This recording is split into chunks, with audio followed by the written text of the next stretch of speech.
Voilà, bonjour, mon nom c'est Youssou Kassé, je suis enseignant-chercheur à l'UFR des sciences appliquées et technologies de l'information et de la communication de l'Université Alioune Diop de Bombay. J'ai en charge le cours de technologie XML.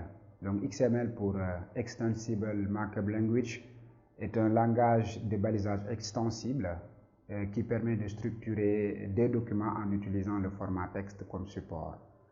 Alors, nous allons vous présenter dans un premier temps, en tout cas, les prérequis éventuellement que devrait avoir un apprenant pour bien réussir le cours. Puisque, comme je viens de dire tantôt, XML est un langage de balisage, il serait important, en tout cas, ce serait un plus pour un apprenant, de connaître déjà un langage de balisage tel que HTML pour pouvoir réussir un certain nombre de points qu'on abordera dans ce cours-là. Et une bonne connaissance de base en algorithmique, par exemple, ou en base de données relationnelle permettra à l'étudiant, lorsqu'on abordera, par exemple, les concepts sur comment définir un schéma XML en utilisant les DTD ou les XML schémas, ou comment extraire de l'information et les transformer et les présenter sous format imprimable à un utilisateur. Donc, une bonne base, une bonne connaissance en algorithmique et en base de données permettrait à l'apprenant de pouvoir très facilement réussir ces parties de cours-là. Alors, les objectifs que l'on se fixe ou les objectifs généraux qu'on se fixe dans ce cours-là, c'est dans un premier temps de permettre, ou globalement en tout cas permettre à l'apprenant de pouvoir utiliser la technologie XML pour la gestion des données sur le web, mais aussi utiliser les possibilités que offrent les standards XML et les outils qui sont associés à ce standard-là. Alors, spécifiquement pour nous, il s'agira d'amener l'apprenant dans un premier temps donc à pouvoir structurer de manière très correcte un document XML. Et ici dans cette partie, nous verrons un petit peu comment amener l'apprenant à pouvoir se prononcer sur le fait qu'un document XML par exemple est bien formé. Donc par opposition à un document XML qui est valide. Le deuxième objectif spécifique donc nous permettra d'amener l'apprenant à pouvoir définir son propre vocabulaire. Parce que nous avons vu, j'ai dit dans l'introduction que XML est extensible. Donc par conséquent, chacun peut créer ses propres balises. Ces balises-là, nous, on les appelle un vocabulaire. Donc nous allons essayer de voir un petit peu comment amener l'apprenant à définir son propre vocabulaire. Mais une fois que l'apprenant saura définir son propre vocabulaire, nous verrons un petit peu comment est-ce qu'il faut l'aider pour qu'il puisse mettre des règles que devrait respecter le vocabulaire qu'il a mis en place, c'est-à-dire la liste des balises qu'il a mis en place, pour que son document quand même soit intelligible par une autre partie. Autrement dit, dans cette partie-là, nous allons essayer de faire en sorte que l'apprenant soit en mesure de mettre en place des règles que devrait respecter, par exemple, le degré d'imbrication entre les différents éléments qu'il a mis en place pour que son document XML soit valide par opposition à, n'est-ce pas, un document XML bien formé. Et en dernier lieu, nous essayerons un petit peu d'amener l'apprenant à pouvoir mettre en place un ensemble de requêtes pour pouvoir extraire de l'information de sa base de données XML pour les présenter à un utilisateur final. Alors, pour pouvoir y parvenir maintenant, nous avons structuré notre cours, n'est-ce pas, en 4 chapitres. Le premier chapitre traitera un petit peu, en tout cas dans le premier chapitre, nous ferons éventuellement une présentation de XML.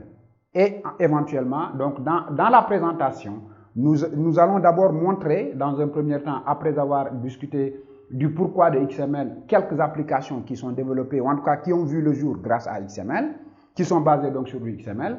Et après, nous ferons un petit peu une présentation maintenant rigoureuse de la technologie XML avant de montrer un petit peu qu'est-ce qu'il faudrait avoir pour que votre document XML, par exemple, soit bien formé. Donc, le chapitre 1 fera une présentation de XML. Dans le chapitre 2, nous verrons un petit peu la notion de structure logique et structure physique d'un document XML. Pour nous, informaticiens, c'est très important lorsque nous manipulons un document, lorsque nous devons travailler, par exemple, sur un système d'information, de comprendre la logique qu'il y a derrière les données que nous manipulons. Ici, donc, nous allons un petit peu essayer de voir un petit peu c'est quoi la structure physique d'un document XML par opposition à la structure logique, voir les différentes parties d'un document XML, par exemple, le préambule, les déclarations, la notion d'entité en XML, et surtout la notion d'espace de nom qui vont nous permettre, par exemple, de pouvoir lever éventuellement des conflits de noms qui verront le jour grâce aux entités XML.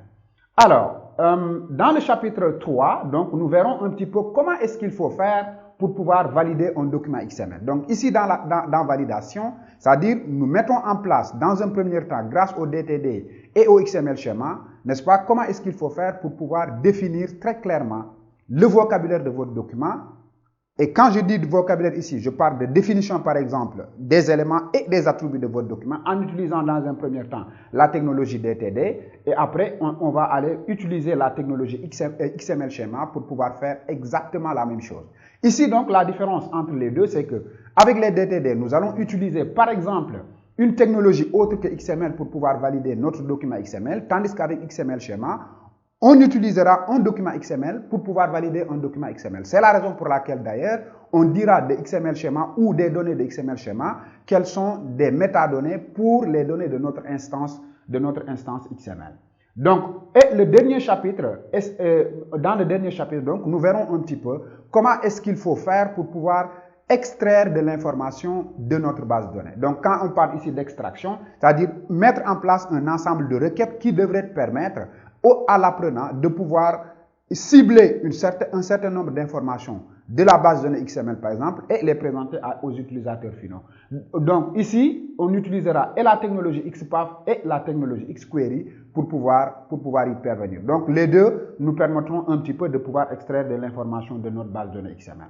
Alors, en termes de consignes maintenant, nous conseillons véritablement à l'apprenant de bien lire les différentes séquences que nous proposerons dans ce cours-là, de disposer éventuellement aussi d'une machine pour pouvoir faire l'ensemble des TP que nous proposerons et lire et comprendre en tout cas, tout ce qu'on fera comme référence, tout ce qu'on donnera comme référence d'auteur afin d'améliorer en tout cas le contenu que l'on proposera.